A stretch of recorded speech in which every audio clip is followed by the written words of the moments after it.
இதுவரை என்னுடைய வீடியோ பார்க்காதவங்க முதல்ல பார்க்கணும், சப்ஸ்கிரைப் பண்ணிட்டு பாருங்கள். நிறைய வீடியோக்கள் கிராமத்து பணியில் போட்டிருக்கேன், கண்டிப்பாக எல்லோரும் பாருங்கள்.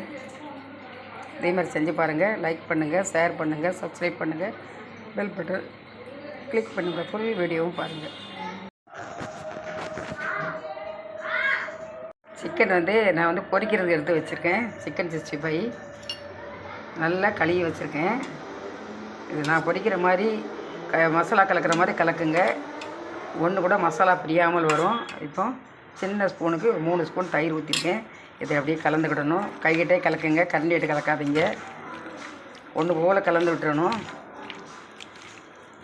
ஆனால் லெமன் மட்டும் கலக்காதீங்க. லெமன் கலந்தால் மசாலா பிரியும். அது தெரியாமல் நிறைய மசாலாவில் எண்ணெய் அதெல்லாம் கலப்பாங்க. அதெல்லாம் கலந்தால் மசாலா பிரிஞ்சிடும். வெறும் தயிர் மட்டும் கலந்து ஒரு 10 நிமிஷம் அப்படியே ஊறட்டும். 10 நிமிஷம் ஊற வைக்கணும், கண்டிப்பாக ஊறட்டும். இப்போ இதில் இஞ்சி பூண்டு மிளகு சீரகம் போட்டிருக்கேன். அது இந்த ஸ்பூனுக்கு 1 ஸ்பூன் தான். அதை கலந்துக்கலாம். சின்ன வெங்காயம் இருக்குல்ல, அது கொஞ்சம் அரைச்சி வச்சுருந்தேன், அதையும் கலந்துக்கிட்டேன். இப்போ சிக்கன் 60 மசாலா நான் எந்த பிராண்டு உங்களுக்கு பிடிக்காத போட்டுக்கலாம். நான் ஆச்சி போட்டிருக்கேன். இதை அதில் கலந்துக்கலாம். ஒரு பாக்கெட். இதில் உப்பு எல்லாமே இருக்கும். உப்பு இல்லாமல் இந்த மசாலா இருக்காது. இருந்தாலும் வாயில் போட்டு பார்த்துக்கிடுங்க. நான் லைட்டாக வாயில் வச்சு பார்த்தா எடுத்திருக்கேன். இதை இப்போ எல்லாத்தையும் கலந்துடலாம். வேறு எதுவுமே கலக்க வேண்டாம். மசாலா பிரியாமல் நல்லா வரும் பாருங்கள். இது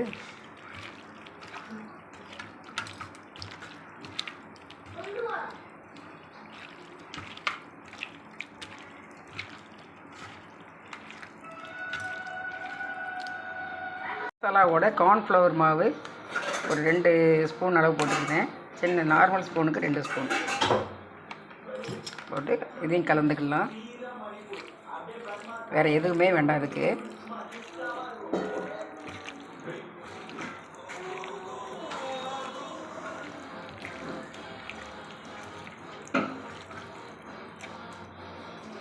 கார்ன்ஃப்ளவர் மாவு போட்டு நம்ம ஊற வைக்க தேவையில்லை. அந்த உடனே எடுத்து நம்ம பொரிச்சிடலாம். இது பொரிக்கிறதுக்கு குறைவான எண்ணெய் தான் ஆகும். நிறைய எண்ணெய்லாம் ஊற்ற வேண்டாம். மிச்சம் எண்ணெய் நம்ம தூராக தான் கொட்டுவோம். குறைவான எண்ணெய் தான் வச்சுருக்கேன். எண்ணெய் சூடாகட்டும். நிதானமான சூடாக இருக்கணும். ரொம்ப சூடாக இருக்கக்கூடாது, கம்மியாகவும் இருக்கக்கூடாது. இப்போ எண்ணெய் சூடாகிட்டு ஒன்று ஒன்றா எடுத்து போட்டுடலாம்.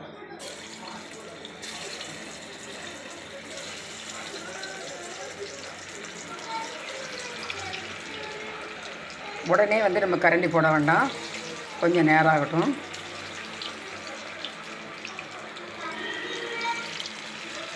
இந்த மாதிரி மசாலா நான் செய்கிற முறையில் செய்யுங்க. ஒன்று கூட உதிராது. மசாலா உதிராமல் நல்லா அழகாக வரும். பாருங்கள், மசாலாலாம் ஒன்றும் பிரியாது. அப்படியே நம்ம போட்டோமா, எப்படி போட்டோமோ அப்படியே தான் இருக்கும். இந்த மாதிரி செய்யுங்க, ரொம்ப நல்லாயிருக்கும்.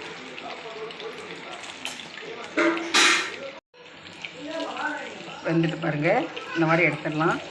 நல்லா சாஃப்டாகவும் இருக்கும், நல்லா மொறுன்னு இருக்கும் சாப்பிட்றதுக்கு. உரைப்பு தனியாக வேணும்னா காரப்பொடி போடலாம். இது வேண்டாம். இப்போ மசாலாவில் இருக்கிற காரமே கரெக்டாக வரும். போட்டு எடுத்துடலாம். இது கடைசி எடுத்து முடித்த பிறகு என்ன எங்கிட்ட சொல்லுவேன், இன்னொன்று கலக்கணும். எடுத்துடலாம். எடுத்து ஒரு சல்லடையில் இப்படி போட்டுருங்க. எண்ணெய் உரியாமல் இருக்கும். எடுத்துகிட்டு அதுக்கப்புறம் ஒரு பேப்பரில் போட்டுடலாம்.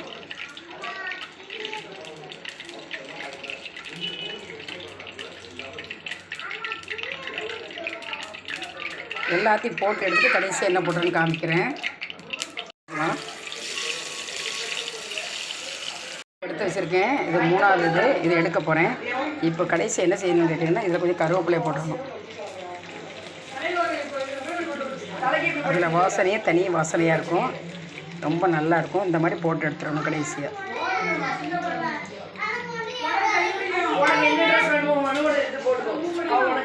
அதோடு சேர்த்து சாப்பிடும் போது அவ்வளோ நல்லாயிருக்கும்.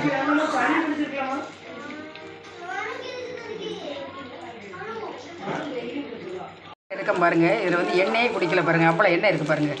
நம்ம ஊற்றுற எண்ணெய் அப்படியே இருக்கும். இந்த மாதிரி நான் சொல்கிற மெத்தடில் செஞ்சு பாருங்கள். ஒரு எண்ணெய் கூட குடிக்காது. இப்போ இந்த எண்ணெயை நம்ம வேஸ்ட்டாக தூர தான் ஊற்ற போகிறோம். வேறு ஒன்றும் பிரயோஜனம் கிடையாது. கம்மியாகவே நானும் ஊற்றிருக்கலாம், கொஞ்சம் கூட ஊற்றிட்டேன்.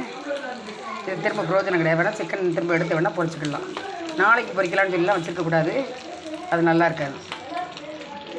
ரொம்ப முறுக்கிடக்கூடாது, அப்படி எடுத்து போட்டால் தான் நல்லாயிருக்கும்.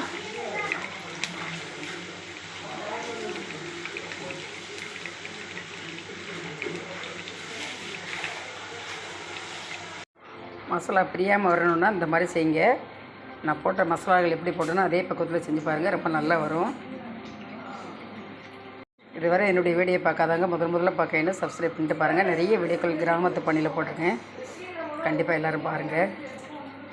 இதே மாதிரி செஞ்சு பாருங்கள். லைக் பண்ணுங்கள், ஷேர் பண்ணுங்கள், சப்ஸ்கிரைப் பண்ணுங்கள், பெல் பட்டன் கிளிக் பண்ணுங்கள். ஃபுல் வீடியோவும் பாருங்கள்.